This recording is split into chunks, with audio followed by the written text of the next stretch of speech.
Hello everyone and welcome. For this module, you will be learning about skew lines. So what are skew lines? These are lines that are not parallel, perpendicular, or intersecting. These lines may represent roads, pipes, or cables. To connect these, resources must be used, longer distances cost more, and the shortest distance between them is a perpendicular line. So, we can locate a common perpendicular via the line method. Consider two lines that are in true length and appear to be intersecting. So, the shortest distance between them is the projection of the apparent intersection.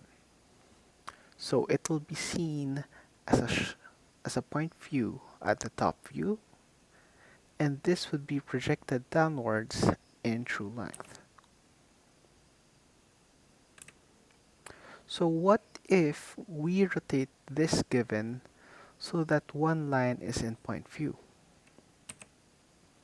So if we do that, we will have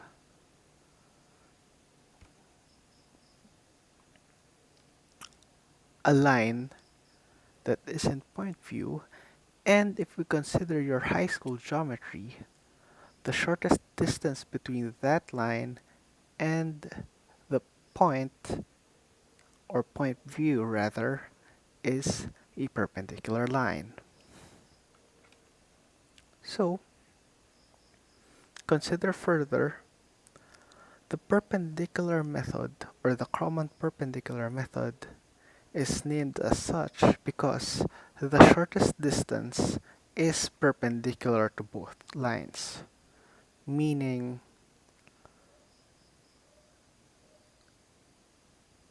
it's a common perpendicular. To find the shortest distance using this method, we can create a reference plane with a line in point view. So, in this example, we have a given true length, A, B. If you look downwards, it's parallel to your reference plane. And once we project it by drawing a perpendicular line as your new reference plane, it will become a point view there. So, on your new reference plane, it will be point view and your shortest distance will be true length. Take note that whenever you project true length to another reference plane, it will be parallel to the fold line between them. And using the projection, you can use two views away to project the shortest distance to the final view.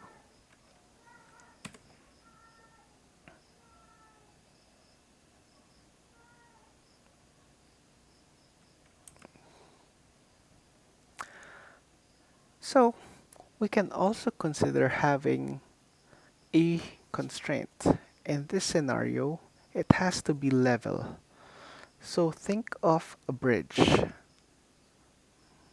A lot of times it is level. So we have to look for the shortest horizontal distance between them. So we can use the parallel plane method to locate that shortest horizontal distance. So we begin by creating a plane based on a given line.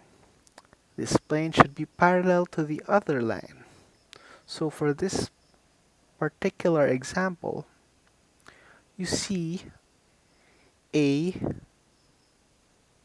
B being the basis for your plane, and we have to make a line that will form a plane on AB that is parallel to it. So this line parallel, you have a point C here, and we have to make sure that this is parallel to your fold line between the front view and the top view.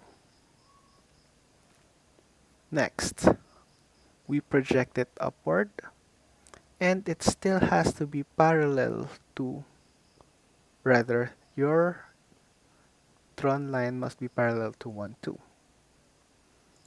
So after doing that, we project and convert this true length into a point view.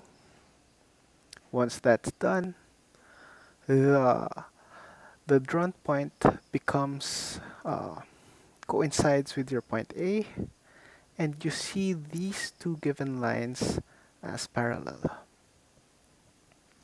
So using this method, you can select whether you take the shortest horizontal distance or the shortest distance.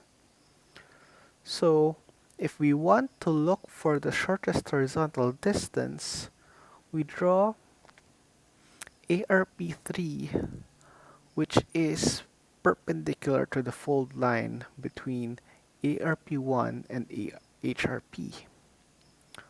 This will give us the shortest horizontal distance, and if we want to locate the shortest distance, we simply draw a fold line parallel to your two lines. So, why does this work as your shortest horizontal distance? Because the intersection at this point,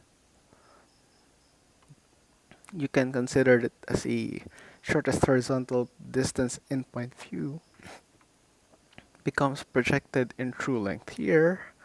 And if you project a true length parallel to the fold line, it would still be in true length. And once that's done, true length, you will get a small thing here that has to be level. So if we have a zoom, not the conference application, zoom in rather, we should see a level line. So how did that happen? We have true length here, we have a fold line here, and to follow the rules of projection, this has to be parallel to the fold line. So if you want to look for your shortest distance, you may simply draw this line, which is parallel to your 1, 2, and AB, and you will get your shortest distance in point view. So that's pretty much it. Thank you for listening to this module.